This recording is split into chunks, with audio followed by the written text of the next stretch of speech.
Good evening and welcome to the Natural History Institute Speaker Series. I'm Bob Ellis, the Executive Director here, and we want to take care of a few housekeeping details before we get started with tonight's event. First of all, the water fountains and restrooms are on the other side of that wall. You got to walk that way to get there. And if you haven't turned off that cell phone, go ahead and do that now. I also want to extend a very special welcome to folks who this is the first time that they've attended a talk at the Natural History Institute. We appreciate you coming out. And also a special welcome to folks who are watching online. We live stream these talks and put them up on our YouTube channel. If you haven't visited our YouTube channel, I encourage you to do so for, well, big reason is it's monetized, so we make money from our YouTube channel. I'm also encouraging you to hang on to those burning questions to the end of the talk so that everybody at home can hear those questions. We'll pass the mic around, and that way they'll get to the experience as well. I want to make a couple of thank yous. Thank you to Finley Subaru of Prescott. They're a sponsor of this series. And Kara from Finley is right over there with a lot of information and some swag. So I encourage you after the talk, maybe you have a chance to, if you have questions about Subaru, go over there and ask Kara. We also want to extend a thank you to Arizona Humanity. Why don't y'all come on in and sit down? There's some seats all over the place. Extend a thank you to Arizona Humanities for a grant that funds this series. It's an organization that has been very supportive of the Natural History Institute, and we're appreciative of them as well. I also want to bring your attention to the fact that we are a charitable organization and rely on your donations. I want to thank those folks who donated on Eventbrite when you signed up for a ticket. And if you didn't get a chance to do that, you can donate here tonight. And you have been asking for it, and we've finally done it. We've established a membership program. So that's another way to support this organization. Go to our newly redesigned website, and you can sign up for memberships there. So, there are all sorts of folks in the world. Some like to talk big and do nothing. And then there are those folks who roll up their sleeves and do something. Let me introduce you to a couple of doers. I'd like to introduce you to Lucinda Cole. Would you? Yes.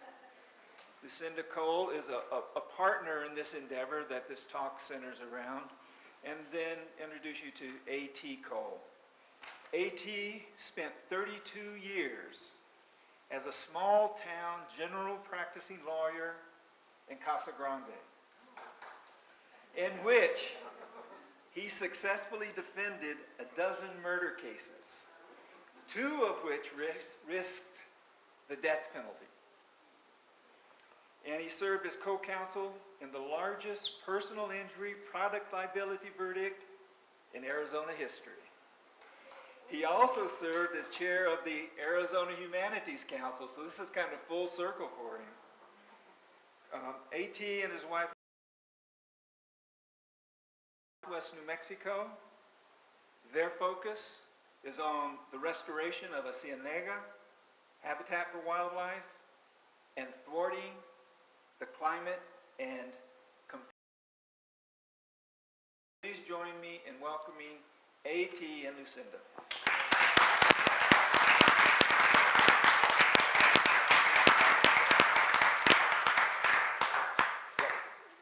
Thank you very much, Bob, and thank you and the rest of your staff, and thank you for coming. I have a lot to say about the Pitchfork Ranch and the book Restoring the Pitchfork Ranch, and I'm not sure that I can get it crammed into the 3 hours allotted to me here, but I'll do my best.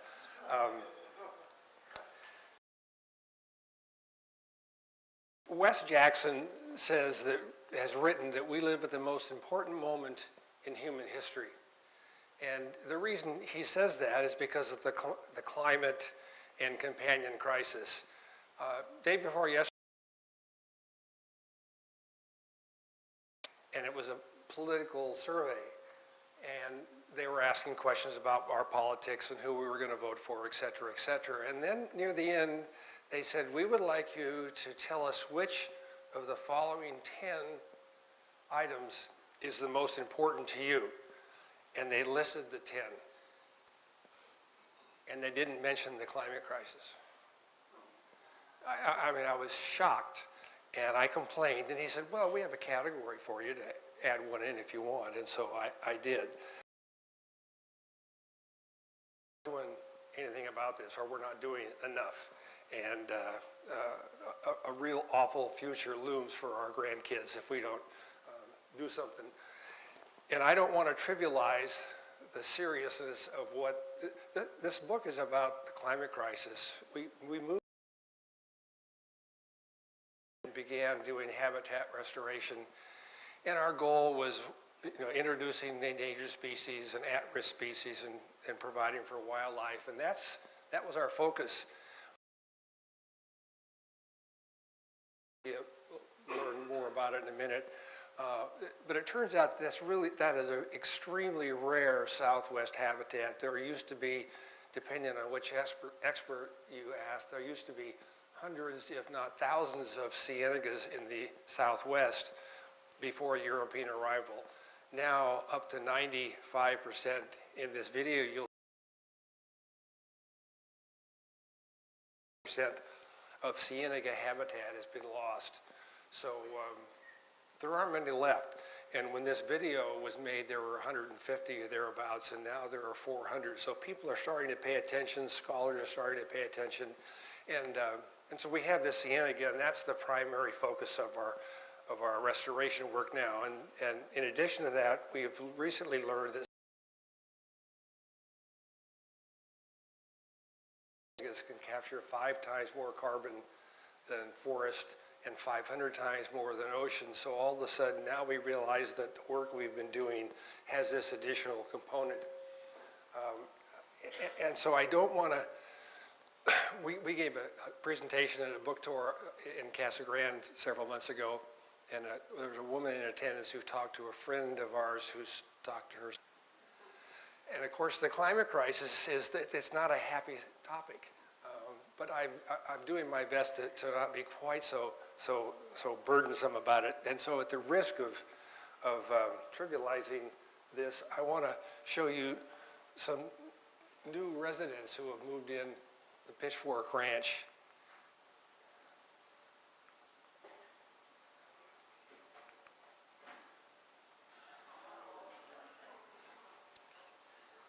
I know that some of you may not be familiar with Quadamundi, but they're a species from South America or from down south, and they're migrating north. And of course, everybody is migrating north, or they're going to deeper water. Everybody's trying to cool down. And so the mother and her 6 kits, whoops.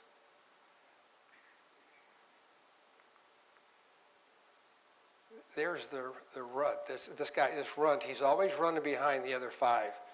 But in any event, so there's 6 of them, and they've taken over our tool room. It's now dangerous to go in there because it's unbelievably how destroyed it is. But in any event, they've been with us now for about 6 weeks, 8 weeks, and they've been a blast. They've taken cute to a new level, I think. Okay, so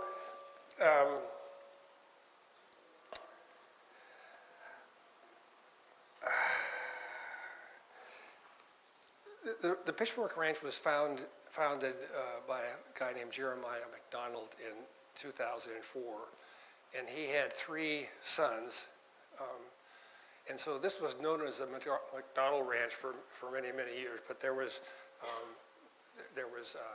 who were they? There was the oldest one was Taylor was the middle one, Bartley, and Johnny McDonald. Well, Taylor, I was participating in a panel at the Silver City Historical Society, and this elderly woman jumped up in the back and said, "I was born on the Pitchfork Ranch." And so we kind of became friends, and she lent us some material.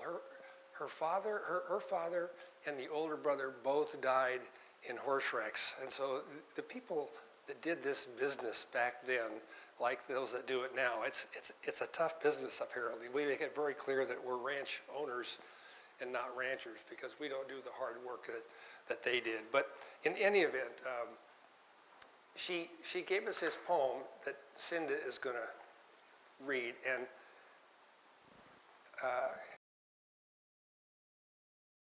agriculture during the Eisenhower administration. Are you ready, darling?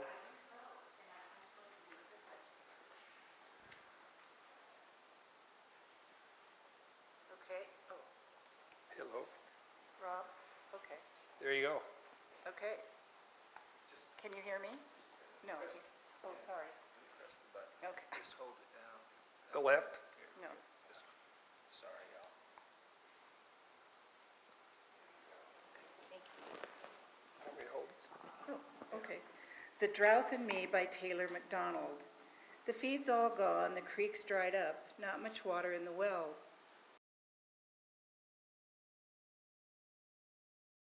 The sweat from my fevered brow, I glance up at the sky. I see them clouds a-rollin', them empties going by. My overalls are getting thin, they're the dashboard type, you know. Them fancy riding breeches I wore out long ago. My hair's grown down the collar of a shirt with ragged sleeves, and don't you think that Mama hasn't felt the squeeze? She may not be the cutie that I married long ago, but she's sure enough the big wheel that it takes to run this show. Her hair's getting kinda gray and her face full of seams, but she keeps the kids in feed sack drawers and hog hide in the beans. I came in all disgusted and swear I'm gonna quit, and Ma, she gets so mad at me she almost has a fit. Says, "Pa, where's your gumption? We're stuck in this here game. We'll save some seed if we have to feed a little of Ezra's grain. There's a bright star shining, a shining way up high, 'cause it's hard to see it with these empties going by. Someday we'll have fat cattle, we'll have money in the bank, we'll have the kids and you and me, and we'll have the Lord to thank. Stay with the cow and she'll stay with you," my grandpa always said. Now maybe times have changed some of these years since he's been dead, but we'll stay with the cows until the last one's gone, and then if it don't rain, we'll make up a batch of whiskey of what's left of Ezra's grain. That's what we're gonna have to do, isn't it?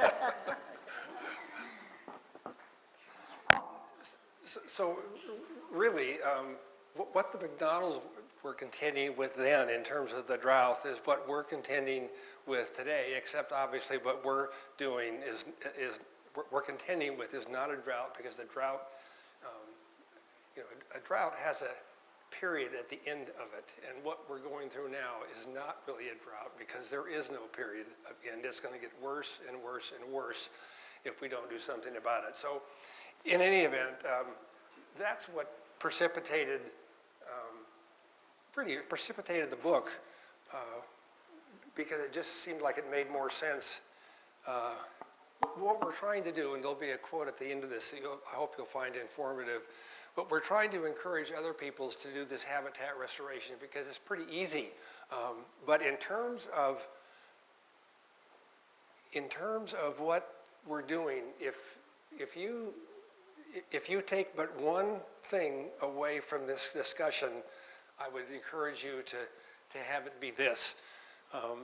This woman said there is a double movement humanity must make. The first one is to decarbonize, and have a just energy transition. The other side of the coin is to restore nature and allow nature to take again its power over the planet Earth so that we can stabilize the climate.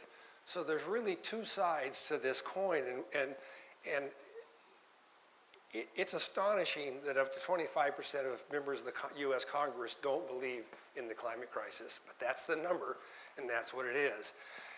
And but there's a higher percentage out in the public, I think, who are aware of the problem and are making an effort to decarbonize. And everybody knows that we need to use less fossil fuel. That's not a secret anymore, despite the fraud that is being perpetrated on the public. But what we don't realize, what most people don't realize, is that nature has to be restored so it can do what it is it's capable of doing. And that side of the coin is really underrepresented. And that's one of the things that we hope to do. That's a picture of the ciénaga, and that's what it looked like on the left when we started our restoration. And then on the right-hand side is basically what it looks like now. So you can see that the grade control structures that we've been installing are consequential.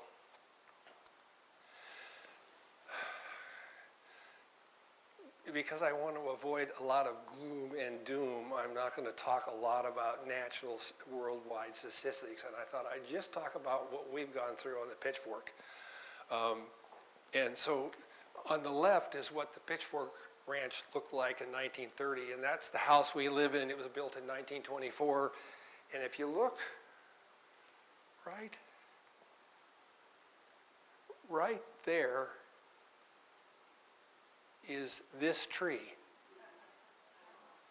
And so when we moved there, we had two of these gorges. We still have one. We had this gorgeous tree that, I mean, it really was, it was wonderful, right? There she is today. This just happened in the last month. And it's certainly a function of age because it's a century-old tree, but it's also a function of the water. We've got other trees around, and the leaves are starting to yellow because of the lack of water. So in terms of what the climate crisis has meant to us in the last 10 years anyway, ranchers all keep track of their water. And so we decided we'd do the same. And so we kept track of every day that it rained, how much it rained. And on average, the first decade we were there, we had 10, on average, 10.06 rain days per year. That was the number of rain days we had on average. The last decade, that's jumped up to 20. So we know there's all these huge storms.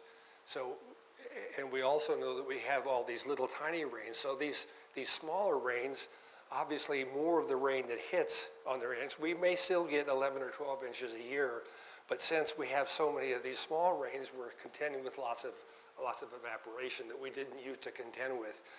The flip side of the rain coin is too much rain, and up until 2 years ago, the Burro Ciénaga is 9 miles on the Pitchfork Ranch, and we live at about mile 4. And there was water. There's usually dry in the Ciénaga, but there was water in front of the Ciénaga. For the longest time was, I think it was 76 days. And then a couple of years ago, it was 156 days. So not only are we doubling the rain days of 0.06 or less, but we've also, now we have these big rains and they're longer so that more rain runs off the ranch. And an old rancher told Cinda and I when we first bought this place, you want to keep every drop of rain that falls on your ranch, you want to keep it on your ranch. And so we were trying to do that, but with 156 days of flood in front of the headquarters, a lot of it ran off. So maybe we get 12 inches of rain a year and maybe we hold on to maybe 8. You know, I don't know how to make that calculation, but I know it's going down. We have 6 windmills on our ranch, and they're only 100 feet deep because they were all along the Burro Ciénaga, which is a water course that's been migrating up channel and drying out because of a combination of things. But they all went dry, and when we moved there, we had, all those wells had water, the steel rims were always full, and the overflow ponds were full, so that the wildlife had plenty of access to plenty of water. Those all gone dry. And we've installed one of water catchments that we hope to kind of contend with that problem, but we've got 6 to go. We waited 11 months for a well driller. We had to buy water at $250 a load for 11 or 12 months. And we finally got 2 wells drilled, 550 and 250, and they produce about a gallon or 2 a minute. So now we're taking our laundry to Silver City because we're trying to save water. And these trees are, the cottonwood trees and the big goodies willows and so forth, they're starting to show lots of, lots of stress. And we introduced the Gila top minnow and they blinked out. The Peregrine Fund tried to introduce the opalotto falcon. There's not enough rain. Without enough rain, there's not enough plants. Without enough plants, there's not enough bugs. Without enough bugs, there's not enough small birds. And without birds, there's no falcons. So that 5-year plan was disbanded after 3 years. So that's the climate crisis on our particular local level.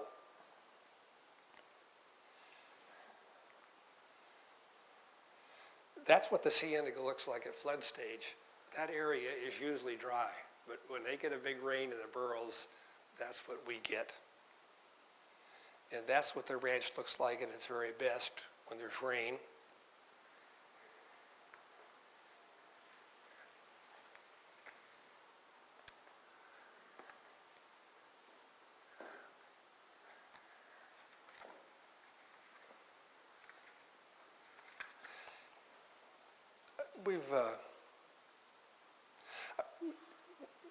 I've looked back at what's, and I'm going to talk a little bit, I'm going to read a little bit about it. When I was a kid, we spent the summer in Oak Creek, and that experience had an impact on me.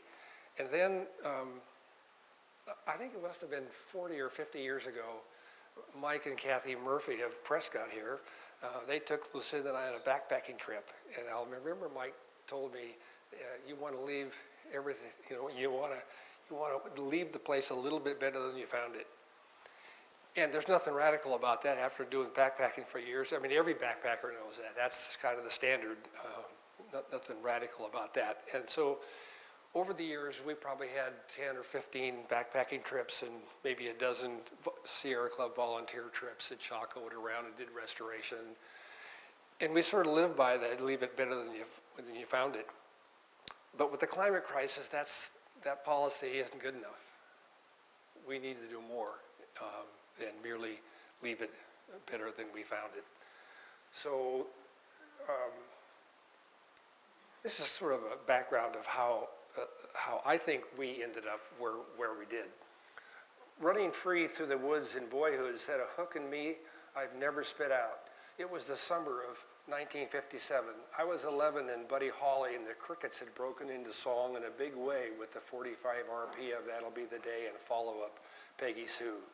My father partnered with a neighbor and took my mother, 2 sisters, and me to harvest apples at Pendley's Orchard in Oak Creek Canyon, a quiet, fertile, and picturesque oasis in the highlands between Flagstaff and Sedona, Arizona. It was a special childhood summer, exploring off-limits places, hell-bent for leather, and roaming wild-like in the mountains. My parents, sisters, and I lived in a 1930 workers' quarters, and the girls slept in the kitchen, and I slept on a screen porch. Our main tasks were readying the orchard for harvest and picking apples that we packed for shipping in a rundown stand near Slide Rock. He and his partner Bill hooked up a horse to an old 2-handled walking plow, furrowing a field while Mom, Bill's family, my sisters, and I planted 11 acres of the best sweet corn I've ever tasted. If we wanted more corn during supper, we'd just step outside and pick whatever we liked. I caught my first fish, picked wild raspberries and blackberries, gathered plums, peaches, and apricots for sale at Dad's market. I smoked my first cigarette and discovered Playboy fold-outs stapled to the ceiling of an abandoned farmhouse. I snuck bareback rides on a horse named Lucky, swam at nearby Slide Rock, and went where I wasn't supposed to go. I walked high above the ravines like a circus performer along a dilapidated metal flume that had carried water over deep canyons to the apple orchard for decades. After planting his first tree in 1912, Frank Penley built a large shed where apples were packed and ready for transport. We followed his lead. I stamped shipping boxes with the apple's name and size. Favored with this idyllic childhood summer away from the city, schools, and sports, I'd never experienced wilderness in such freedom. But at summer's end, I returned to the life of an adolescent urban dweller, baseball, rock and roll, and eventually basketball, cars, and girls. After exhausting the athletic priorities of youth, I retooled, prioritized education in my future, married and settled into career and family. I tucked away memories of that special freewheeling summer for nearly half a century as Lucinda and I pursued careers, took part in our community, and raised our children. Places can shape us. After retiring to the Pitchfork Ranch, I realized that the experience of my boyhood summer in Oak Creek Canyon was central to the course of my life and played a pivotal role in the decision that brought Lucinda and me to live out our time on the ranch. Great strokes of luck are usually disastrous, wrote Germaine Greer in White Beach, the rainforest years, about the purchase of an abandoned 150-acre dairy farm of log-cleared, steep, rocky, and worn-out country in southwest Australia. Like us, well past midlife, she had an intense love for the earth. And like us, her stroke of luck in finding and rehabilitating a place was anything but disastrous. Greer maintains, as we do, that there is a deep-rooted satisfaction in helping to rebuild wild nature, something special about restoring damaged land. Aldo Leopold was the first to recognize this and wrote about it in a Sand County Almanac. My goal is to capture that satisfaction while making the case that habitat restoration is essential if we are to survive the blight of global climate breakdown, species extinction, and soil loss. There has never been anything more threatening to humankind than these rapidly worsening crises. Yet each one of us can respond to these emergencies by restoring our own land or signing up with a community restoration group, changing our way of life, and joining the voice of the streets.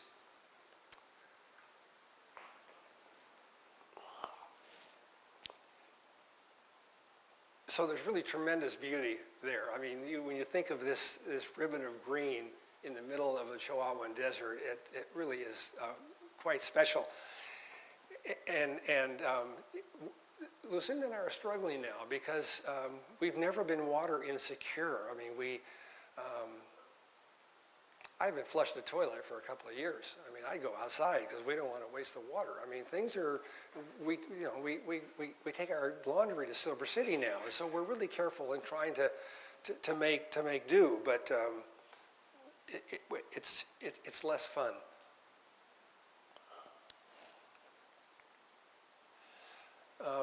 That's taken from a distance, and you can see that field over there on the right-hand side. That used to be part of the ciénaga. Ciénagas are usually wide from the toe of one side, in a valley from the side of one mountain to the toe of the one on the other side, and very shallow. And now it's incised and narrow. Okay. I'm A.T. Cole. Lucinda Cole and I retired to the Pitchfork Ranch in southwest New Mexico in 2004. The ranch has a remnant ciénaga that we're restoring. Ciénaga is a Spanish term for marsh, shallow gradient wetland meadow, surface water that slowly migrates through dense sponge-like vegetation. Ciénagas are often associated with seeps or springs, as the geomorphology forces water to the surface. There are only 155 known ciénagas in the entire region of Arizona, New Mexico, Sonora, and Chihuahua. Well over half are permanently dry, and those remaining are severely incised, with more than 95% of ciénaga habitat dewatered since European arrival. The remnant ciénaga pictured here is in the 56 square mile Burl Ciénaga watershed on the Pitchfork Ranch in southwest New Mexico, making up only about 5 miles of the 48-mile long Burl Ciénaga watercourse. Trees drown in healthy ciénagas, but most of the ciénagas that remain, similar to the 2-mile portion of the ciénaga shown here, are incised and infested with succession Gooding's willows, trees commonly seen where ciénaga water returns underground, down channel, and the watercourse becomes riverine riparian or saccatone flats, as seen here in the lower 7 miles of the 9-mile reach of the waterway on this ranch. Ciénagas developed slowly over a period of about 8,000 years after the last ice age, once the rapid ice melt slowed. But in less than 200 years, humans have essentially destroyed what nature assembled over millennia. The causes of ciénaga losses are similar to those that transformed the Southwest into the arid land it is today.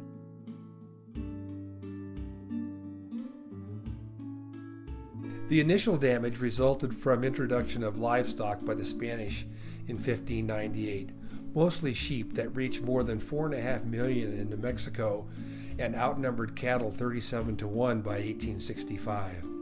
Next, in the 1820s, beaver, capable of building as many as 20 dams per mile, were completely trapped out. Beaver had helped establish the habitat that was once a series of pools, murky wetlands linked by shallow, multiple branch channels and reservoirs that help control seasonal flooding. In their absence, the habitat dried out. Arroyos developed, initiating an erosive process that continues to this day.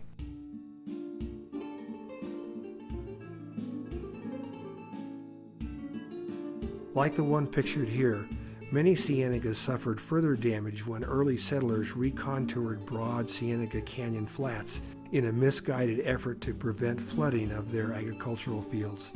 Dikes, ditches, and dams pushed water into fast-moving, concentrated flows that inadvertently created deep, high-walled incisions, draining ciénagas already damaged by too many sheep and no beaver. The rise of enormous herds of cattle, totaling nearly 2 million New Mexican animals by 1890, combined with severe drought of that period, brought about further damage to ciénaga habitat. These 5 causes, sheep, absence of beaver, agricultural recontouring, cattle, and drought, were all amplified by the elimination of fire, occurring on average every 10 years before European arrival, that had allowed grasses to outcompete trees. Efforts to increase the recognition of ciénagas, restore and preserve them are important. Because of the abundance of plants and animals that evolved in ciénagas and are dependent on them, along with an inordinate number of endangered and at-risk species found in arid land water, as well as ciénaga's immediate and lasting response to restoration, the arid land ciénaga is arguably the best restoration investment limited public funding can accomplish.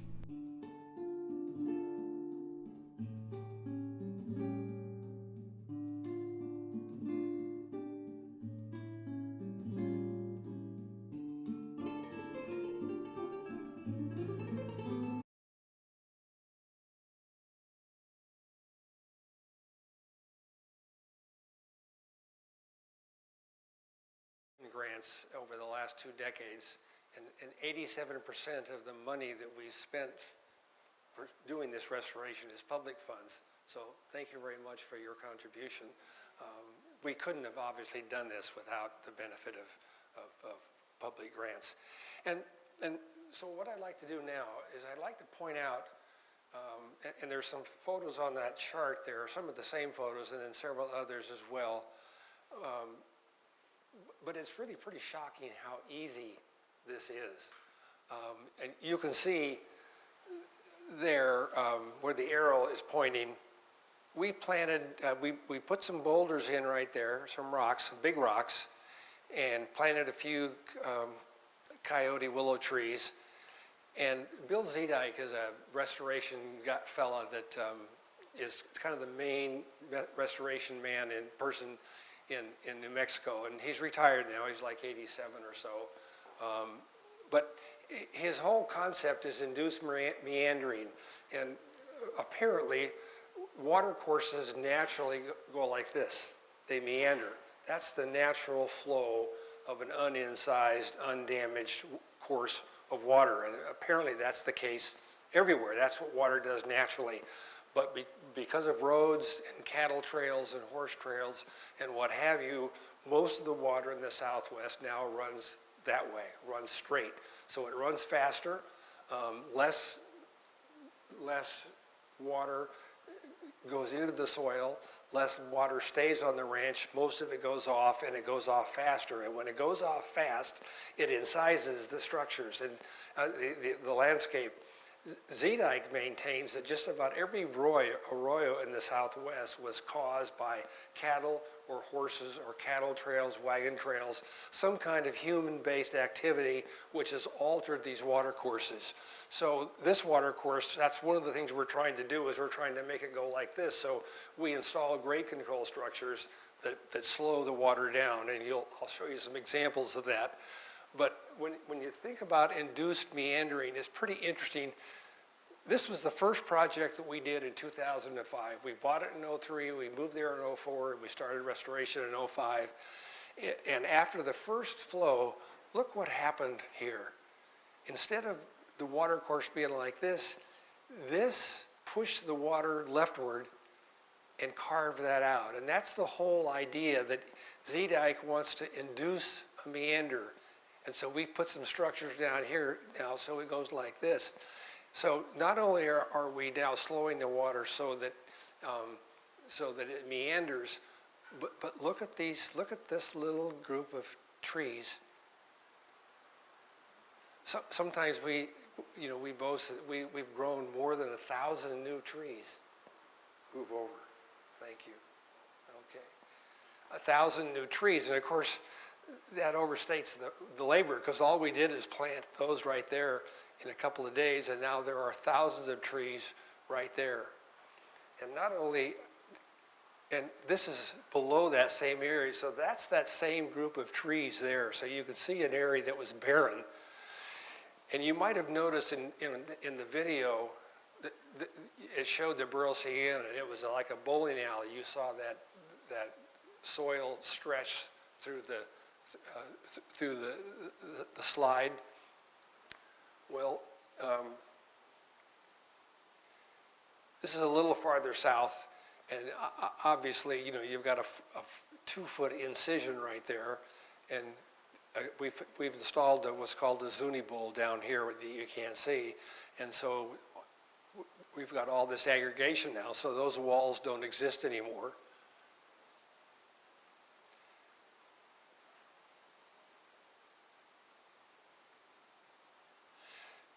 This slide is to give you an idea of the kind of structures that we used to restore this habitat. The upper left, that's a step-down woven weir, and there's 3 of them, and they're hammered into the ground post, and then we weave the post, and then when the water flows down from below that direction, those eventually cover up and they're gone. And we now have 3 tiers at that location. That's tier number 1, it's covered. We put tier number 2 just like it on top of tier number 1, it's gone. Now tier number 3 is about half gone. So we've gathered 5 or 6 feet of sediment at that location. And of course, it also widens the creek, the ciénaga. Over here, that's what's called a one-rock dam, and you can see we've built a dam there of rocks, and this is all filled in, so it's above Cinda's knees.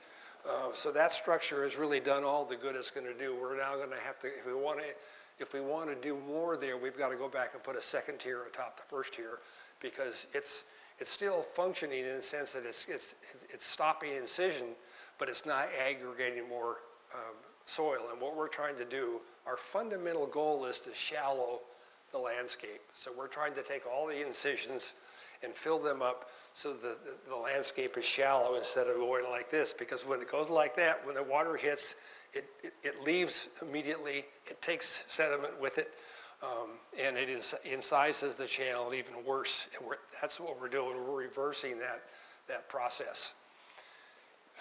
This post baffle, you can see that the idea, Zeedyke wants to induce a meander, and this is another way he does it. We put a row of posts there, and the second row of posts a little farther out, and the third row of posts that goes out about halfway. So you can see now what happens. So it slows down. That is eventually going to be gone, and it'll be, well, that is gone. That was taken quite a few years ago. It doesn't show up anymore, but there's a point bar there of sediment now. So when the water when we get a flood, it hits that point bar and goes left. And so it stays slowed down, which is the ultimate goal. And on the right, there was a moth, a retired engineering professor from Wyoming, Laramie, that hunted moths at our place, a moth collector, and he helped me measure this. You really can't see the sediment now because it's just the time of year that there's all that vegetation. But we went out there twice and measured the first time, and then it rained again, we measured the second time. And that grade control structure has captured that many tons of suspended settlement. And I did the calculation one time, I think it's 200 or 300 elephants, the weight that we've captured there. So you can see the dramatic difference that we have. Bill Zedike, he came up, he was a turkey expert. That was his discipline, and he worked for the U.S. Forest Service, I think it was. Anyway, he was out in the country a lot. And so he saw these different natural features in the landscape that were capturing sediment, and that's where he got the ideas. I mean, all these things have examples that are natural, and we see them occasionally. We'll see where something has happened and there's a grade control structure that we didn't install. So it's a natural phenomenon that we've now capitalized. Well, this idea is his, and it's really remarkable. So you take a willow tree and you clean it out below, go up about 3 or 4 inches, and you cut it in half, and then you notch it less and less and less because you don't want it to barber chair, and it lays down like this, and then the branches become trees. And so we did that in 2011. Bill Zedike and another guy went out and did that and hinge-felled that tree and laid it down, and those are all branches, and those trees are now 20 feet tall. And of course, when there's a flood, we've done this, first of all, we did it across a channel, and we thought that's smart, a good idea. And then we realized, wait a minute, when it floods, there's this much water, so why are we only capturing the suspended sediment over the water course? So then now we hinge fell out, and that's an example of the outward hinge fell. And you can see what happens when it gets a big flood. I've never been out there, we can't get up there, but I presume that those things lie down, and then as soon as the water stops, they sort of make their way back up. And there's been a number of floods there, and none of them were broken. Okay. So when you saw the video, you saw that real strip of this water course through the middle, and that's the Burro Ciénaga, and that's what it looked like. And it was slick. I mean, it was like a bowling alley. There wasn't a plant in it because the water just ripped through and tore it out. And now you see there are a few plants, and there weren't even those. But look at this grade control structure. This is the post vein. So we've dug a trench there. We stuck posts in the ground. They're out 4 feet deep. They stick out 18 inches. Water comes down. Water's flowing down this way, like this. So look what happens there. Slow water, drop seeds. You get seeds in the sediment. You get plants. And look at the vegetation. Look at all. I mean, there are hundreds and hundreds and hundreds all the way up for several miles.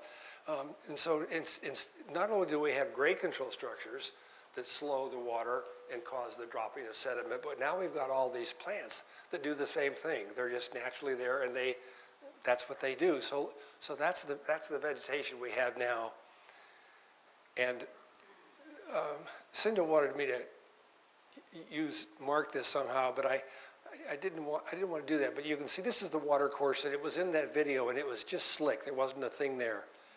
And that's what it's like now. So there's an adage that each blade of grass can serve each plant or each blade of grass serves two purposes. One, they slow down the water, and 2, they capture suspended sediment from the atmosphere. So the restoration we're doing really serves 2 purposes, both of which are obviously have value. I mentioned this earlier, but ciénagas used to be very wide and shallow. Most of the time now, they're very narrow and they're incised and they're infested with willows and Gooding's willows. And so you can see the ribbon of green, but when we're done with the work, not in our lifetime, but when somebody finishes this up for us down the road, that's how wide the ciénaga is going to be. So you can just see the carbon that it's going to capture. When you think about these things capturing 5 times more carbon than forest, you realize that it makes all kinds of sense from a variety of perspectives.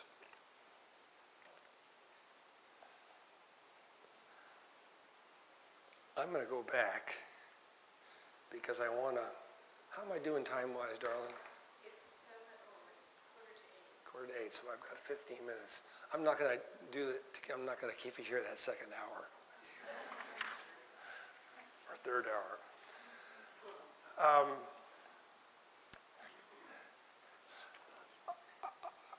I worried quite a bit about this book because I delved into some areas that I didn't know much about, and so for a long time I've kind of been waiting for some scientist to write me and tell me that you got this wrong, but so far that hasn't happened. And there's a lot of good stuff in this book, and it's not my stuff, it's science.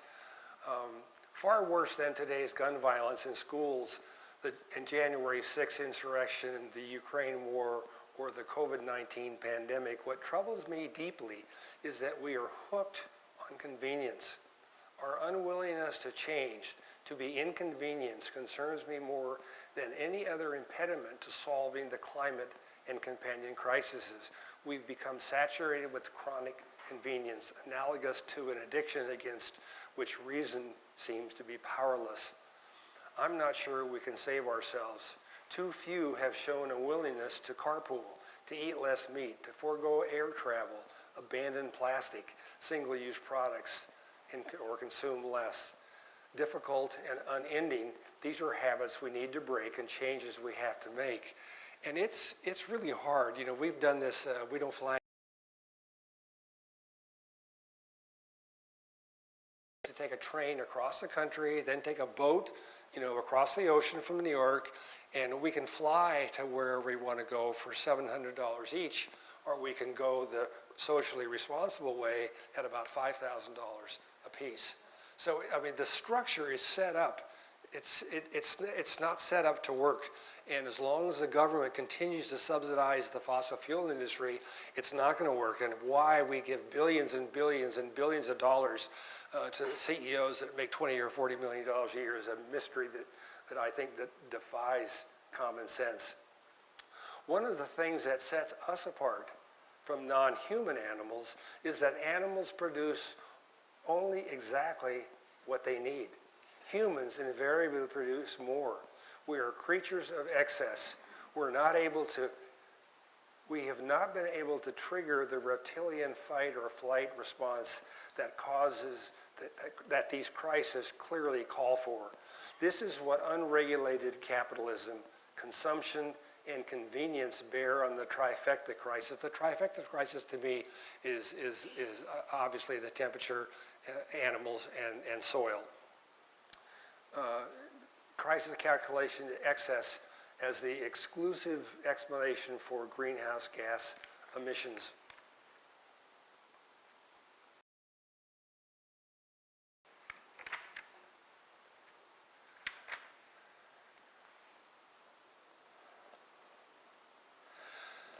A 2020 study in the journal Nature Communications Science warning affluence confirmed the alarm of those 11,000 scientists quoted in the opening of this chapter.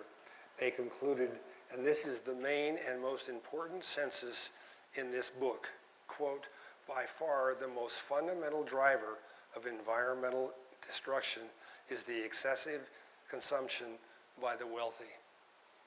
The top 1% are producing innumerable times more than the people in this room. And that's not to say that we don't need to do something, because we do. But Taylor Swift flies all over the planet, and she's polluting the hell out of this place. And so these people that we admire and idealize, they're helping murder children. I mean, there are 2,000 kids a day, children that die on this planet as a result of air pollution. 2,000 a day. I mean, that's why this is the most important moment in human history, and I'm dooming and glooming it, darling. I know you're looking at me like, don't do this.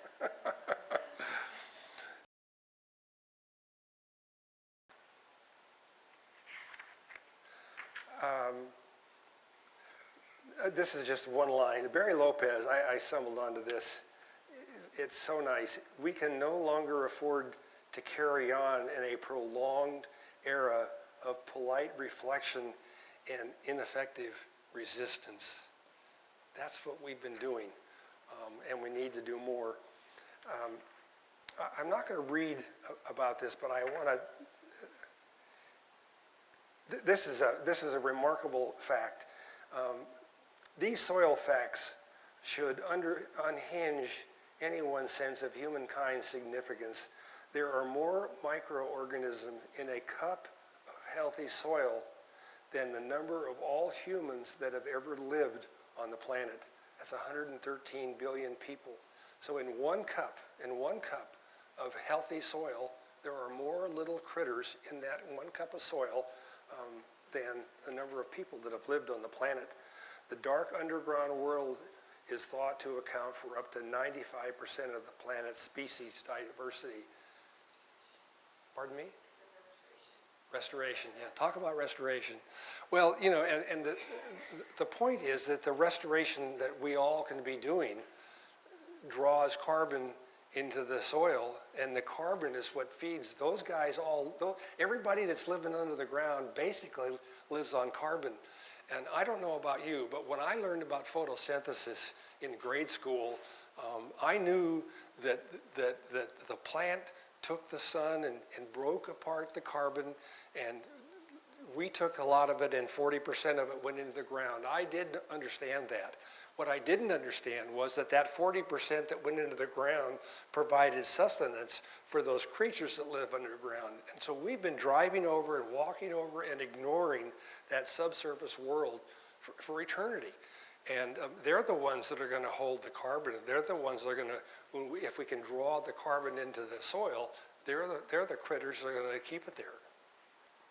So let me get close to the end here, and I'd like to tell you about, this is astonishing to me, but a fellow wrote a paper on the history of the science and how the science and when the science came to understand what people were doing to cause the climate change. And he listed 1,780 magazine articles between 1784 and 2001. Science has known about this problem for over a century. Known about this for well over 50 years, and they've been concealing it. And so there's a list in here of all the people who have, not all the people, of many of the more noteworthy people who have talked about it. It's 2 pages long, and it's probably got 20 or 30 people. And the most interesting one is, we all know that Alexander Graham Bell invented the telephone. Well, he was apparently a pretty smart guy, because in 1917, he gave a speech. And he said that more than a century ago, telephone inventor Alexander Graham Bell could not have been clearer when he predicted, quote, the unchecked burning of fossil fuels would have a sort of a greenhouse effect. The net result is the greenhouse became sort of a hothouse. 1917. And so almost a quarter of our Congress that says it's not true. I mean, the science is so clear, and that's why this institute is so impressive to me, because it uses the humanities, science, and art to talk about history. And that's what this history tells us, that we've known this for a long time, and that somebody has been disingenuous and has putting humankind and the rest of life on the planet at risk for what? For money, so they can have millions and millions and millions of dollars that they can never spend. It's really obscene. Don't lecture, he said. Okay. Excuse me. She tries to hold me in check.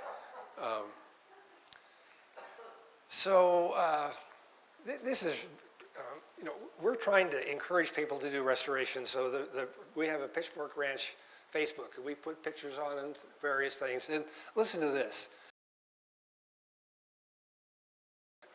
Most of which is on the north-facing slope. I bought it essentially undeveloped. There was a lot of lost soil, so I got to work right away with various erosion control measures, including miniature versions of some of what the Pitchfork has done, large scale. I've done a small Zuni bowl, rundowns, etc., and they have worked to slow runoff and flow and grow native grasses despite their small size and scale. I'd encourage anyone who has erosion issues on their own property to try out these methods in miniature. The information is out there. We can't take any credit for her, but she is wonderful. She's doing that all by herself. And there are people all over the country. I mean, the book has a list of a tenant who leases property who's doing restoration, and 5 or 6 others, one of which is 200,000 acres. So pieces of land from rental property all the way to 200,000 acres are doing the exact same thing. They're installing grade control structures to capture suspended sediment. And you can see that's a pretty typical structure.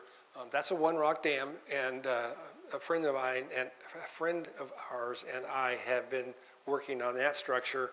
That's 3 tiers. So we have 1 tier, it fills up, 2 tiers, 3 tiers. So that thing is done. That structure has got 3 tiers, and I'm not sure we're going to do anything else. It's pretty much captured all it needs to capture.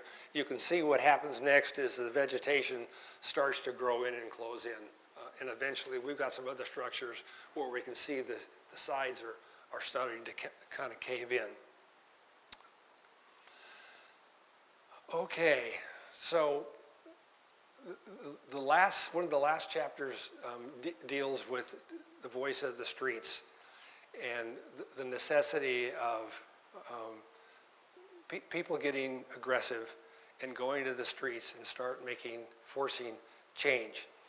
And I didn't write this, I read it someplace, but he said what happens when you do that is you go out and you work with people with whom you probably have nothing in common. And you probably don't socialize with them, and your political and philosophical beliefs may be counterproductive. But you do have one thing in common, and that's you'd like to save a place where life can persist on the planet. And so in 2011, Cinda and I flew all the way to Washington, D.C. and polluted the hell out of the continent and participated in the XL pipeline protest. And this woman was arrested, and we spent some time with her, and her son-in-law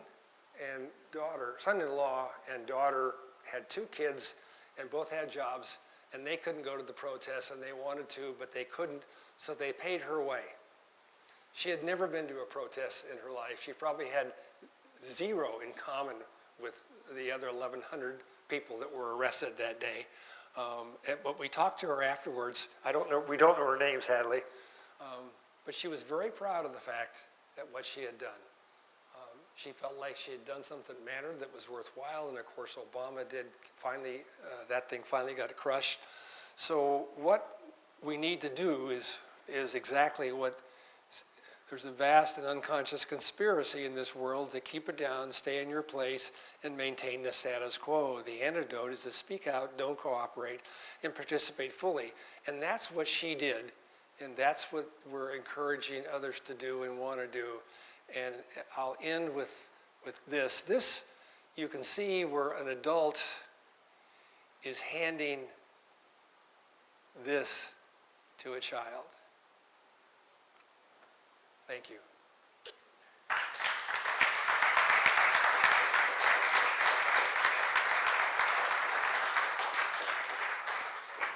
Thank you. Okay, so it's time for questions, and we're going to pass the mic around once again, just so that folks who are watching online can hear the responses. Okay. Yes. The drone video was very, I couldn't hear it either, and I'm sure a lot of you couldn't hear it very well. It's on our website, and it's also on YouTube, and it's really excellent. I encourage you to try and watch it again if you can. Sorry about that. So these zones of the microbes, how deep do they go? Why don't you answer this question that I know the answer to? I have no idea. I think they go quite deep. I mean, I think that life, I've seen charts and I don't know. I don't know. Well, the reason I ask is we're undergoing too much development here. And we are skinning the upper foot to 3 feet off. And there goes all of our production of a lot of different things. And what do we do to stop that? Go protest like this? Yeah. The dollar is the problem. It's the excess. It's really the problem, if you think about it, is pretty simple. It has to do with money. And so they're going to continue to build those houses as long as we continue to grow. And this economy, the philosophy of this economy is growth-based. You have to grow 3% a year, and if you're not growing 3% a year, you're in trouble. And the CEOs are on a quarterly system, and they're reported quarterly, and if they don't show a gain, they don't get their $20 million.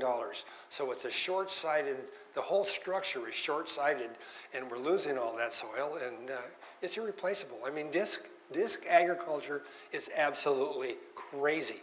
I mean, it's one of the dumbest ideas that's humankind has ever developed, and all we do is we rip up the ground, and all the life goes out of the ground and goes into the air, and we do that over and over and over again, and then we add more chemicals. And there are people who are trying to change that, but it's very difficult to change these corporate structures. I didn't answer the question, but I did yammer on, sorry. Okay, I got a question back here. What? Oh. I'm just curious, what's the elevation? It's the same as here. It's about 50, it's 51. Okay. With that in mind, and I read that online, the part you read in your book about Slide Rock and I lived in Flag, I know that whole area. With that in mind, in this whole area, the Fane Ranch was 50,000, 500,000 acres, I don't know. There was the Stringfield, Storm Ranch, blah, blah, blah. Why did you go to New Mexico when you lived down here in Casa Grande? Why didn't you try that in this area? Was that not possible? I think it has something to do with that same dollar that we've been talking about. We wanted to find a large piece of ground that was reasonably priced that we could afford. We only paid $250 an acre for this property. And it's 11,000 acres and 6,000 of it's public lease land.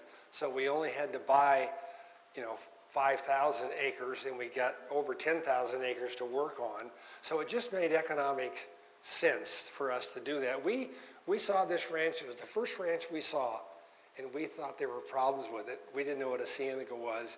And we looked at 20 other ranches over the next year or two and realized that we really blew it with the passing up this ranch. So we went back and got it. So that's why we chose that place to do it. Right? Could you expand a little bit more about the situation of the fish, the gila top minnows? Say that again. Could you expand a little more about the situation of the fish, the gila top minnow? You know, I'm sorry, I didn't hear the end of that. The fish that you mentioned, the fish? topominos. Oh, okay, sorry. Well, nobody knows why they blinked out. And it was the best project we ever had. A woman goes to Arizona. The Gila top minnow was in New Mexico. That's where it started. And of course, they took it out of New Mexico and put it in Arizona. And then apparently all the ones in New Mexico. There's no Gila top minnows in New Mexico. So they hauled them back from Arizona, dumped one ice chest full of those fish, and they produced incredible. I mean, we had thousands of that fish. And then all of a sudden they were gone, and we don't know why. And just about a month ago, there was a woman with the New Mexico Fish and Wildlife there, a fish person, scholar, and they're thinking about introducing either a chub or to try the Gila top minnow again.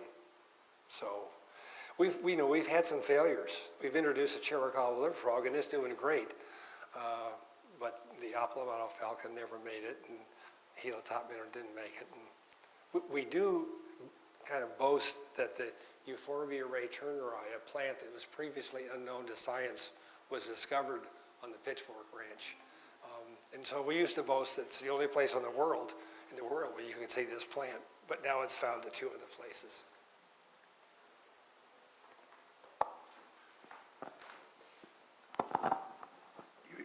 Do you have a beaver on your property?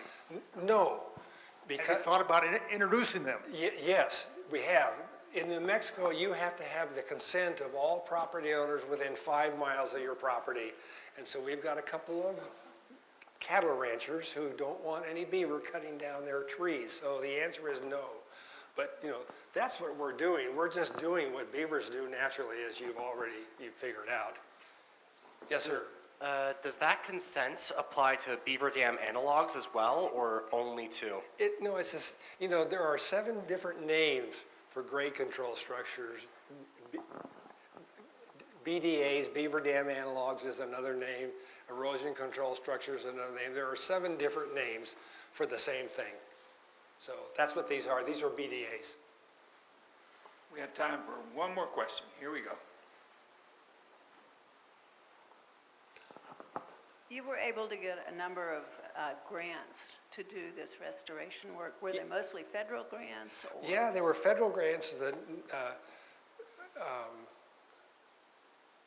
What is it? The National Conservation Service, NRCS, and there's federal programs, state programs, and they're competitive. But I guess this last thing that Biden did, this IRA, I mean, there is money everywhere now that's available.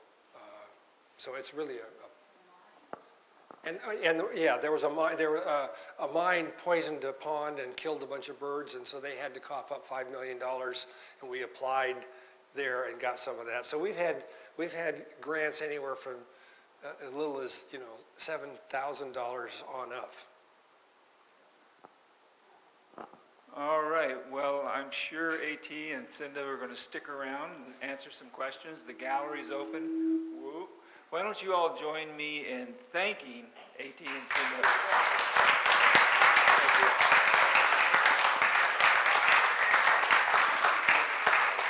And as is our tradition here, we like to give the presenter a Natural History Institute hat. Thank you very much. Thank you. Oh yeah, there are books here if you're interested in purchasing a book. And I'll answer your question. Controlled burn for restoration. You know,